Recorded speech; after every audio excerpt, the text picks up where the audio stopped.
from Diporlos, Eastern Samar. Kayo po yung mayor. Opo, ako po yung mayor. Supposed to be yung biyahe is 1.5 hour lang, pero ang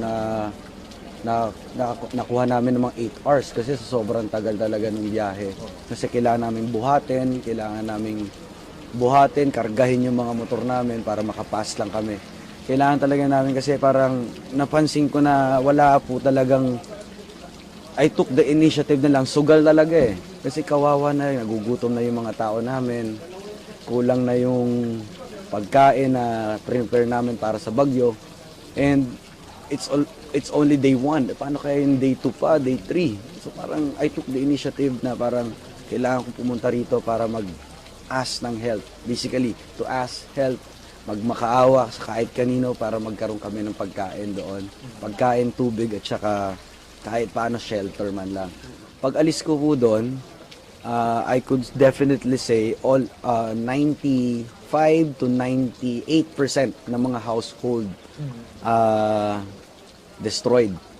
Literally destroyed. And everything for our LGU to operate is destroyed. The patrol cars, the ambulance, the what you call it, fire trucks.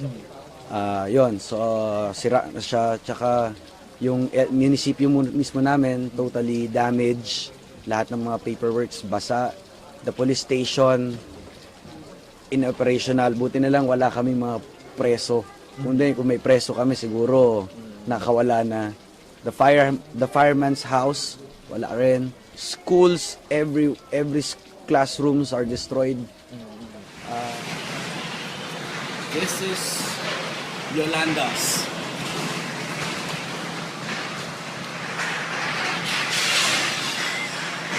So sa akin ni Undersecretary kagahapon, hindi raw siya storm surge yung nangyari.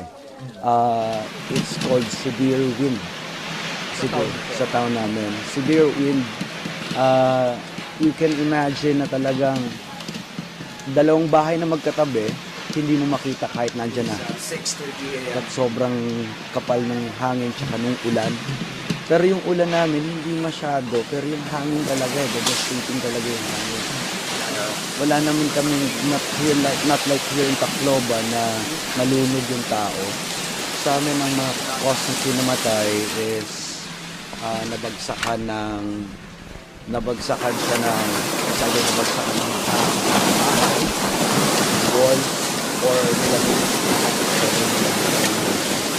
Wala akong narinig ng incident na nasugatan, na parang nalunod or tinangay ng dagat. So far, wala. So, iba yung naging sitwasyon. Iba ang sitwasyon po doon sa amin. As of yesterday at 10 a.m., pag alis ko po, sa town ko, 9. Sa poblasyon, 2. Sa 3. Sa Barangay Higoso, which is a coastal barangay, 2. Tapos sa isang barangay, dun sa Salvacion, 4. Yung 4 na yun is parang isang pamilya daw ata yun na nag-seek refuge sa church. Even the church, hindi po talaga, syempre, waray-waray peoples are very tight on their religion. So they thought that the church is very, pagbibigyan ba ng Lord natin, hindi talaga pinatawad ng bagyo. So, and then dumaan na ho ako sa Balanhiga, sa kaibigan kong mayor, kay Mayor Biscoy. Pagdaan ko po doon, ang report sa akin doon nasa 30 na daw, yung patay doon. Binisita ko yung mga mayors namin na 2. Gusto ko sana pumunta ng Kinapundan, but parang it's out of the way. Oo, pero yun. And I heard may mga taon dumaan from Giwan. From Giwan na dumaan na, sabi nila na daw sila, sobra daw maraming patay, but I'm not sure how many, sabi. Kung kaya nga kung if I have the power to declare the state of calamity, I will also do it.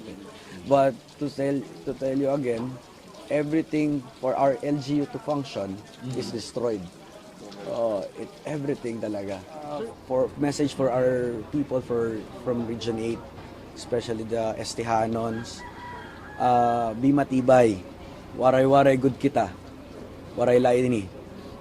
Parang pagsubok lang ato nito ng ating Ginoo, sana tibayan lang naton at wag po sana tayo mawaray at buot. magkaroon tayong magdisiplina.